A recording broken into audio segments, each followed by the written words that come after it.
নীতিশ কুমার এবং বাংলা থেকে তৃণমূল কংগ্রেস যখন জোট থেকে বেরিয়ে আসে তখন ইন্ডিয়া জোট প্রায় ধ্বংসস্তূপে পরিণত হয়েছিল। সেই ইন্ডিয়া জোট আবার ফের জোড়া লাগতে চলেছে।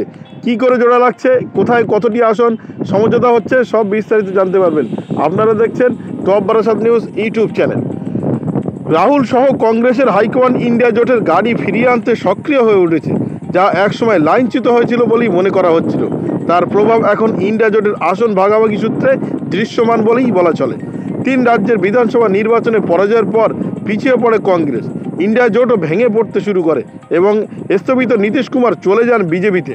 এর প্রভাবে মমতা বন্দ্যোপাধ্যায় বাংলার আসন ভাগাভাগি প্রত্যাখ্যান করে এবং ন্যাশনাল কনফারেন্স এককভাবে লড়াই করার ঘোষণা দেন।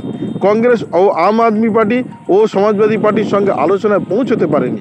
এই পরিস্থিতিতে এখন 2024-এ চিন্তিত কংগ্রেস হাইকমান্ড নিজেরাই চিন্তা পড়েছে যে কীভাবে আবার ফের নতুন করে জোট তৈরি করা যায়। একদিকে চলছে রাহুল গান্ধীর ন্যায় যাত্রা, সেখান থেকে রাহুল গান্ধী, প্রিয়াঙ্কা গান্ধী বড়রা এবং মল্লিকার্জুন খড়গে সক্রিয় হয়ে উঠেছেন। তারপর ইন্ডিয়া জোটের জন্য কিছু সুখবর আসতে চলেছে আবার ফের নতুন করে।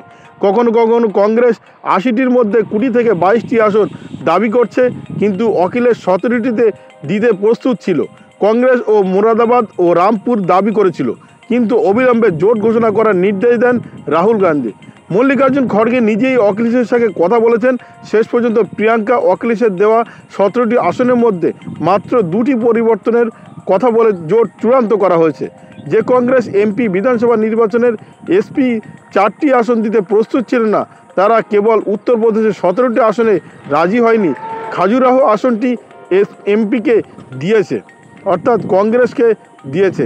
যে কংগ্রেস দিল্লির বাইরে আপকে আসন দিতে প্রস্তুত ছিল না, সেই কংগ্রেসই তড়িঘড়ি করে আম আদমি পার্টির সঙ্গে চুক্তি করে এবং আসাম, গুজরাট, হরিয়ানা আসন দিয়ে দিল্লি সহ জাতীয় স্তরে চূড়ান্ত করে ফেলেছে জোট।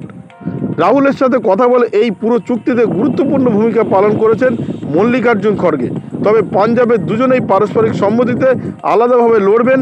চণ্ডীগড়ে তিনি প্রথম মেয়র পদের জন্য আপকে সমর্থন করে নিজের জন্য চণ্ডীগড় আসন জিতেছেন, এমনটা জানা যাচ্ছে।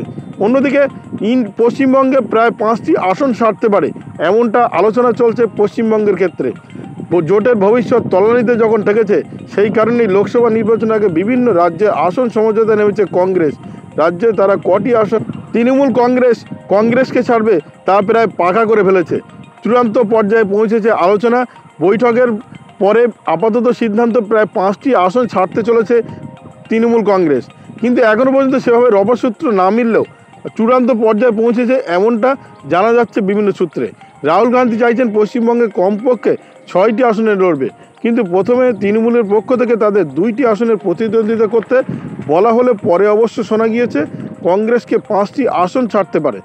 যদিও তৃণমূলের নেতৃত্ব পক্ষ অফিসিয়ালি এখনও সে বিষয়ে কিছু জানায়নি। যদিও তৃণমূল সুপ্রিমো মমতা বন্দ্যোপাধ্যায় আগেই ঘোষণা করেছিলেন তারা লোকসভা নির্বাচনে 42টি আসনই একাই লড়বে, কিন্তু এখন অবশ্য শোনা যাচ্ছে বহরমপুর, উত্তর ও দক্ষিণ মালদা, রায়গঞ্জ ও দার্জিলিং কংগ্রেসের জন্য ছেড়ে দেবে তৃণমূল। তবে অন্যদিকে অসমে 2টি ও মেঘালয় 1টি আসন তৃণমূলের জন্য ছেড়ে দেবে কংগ্রেস।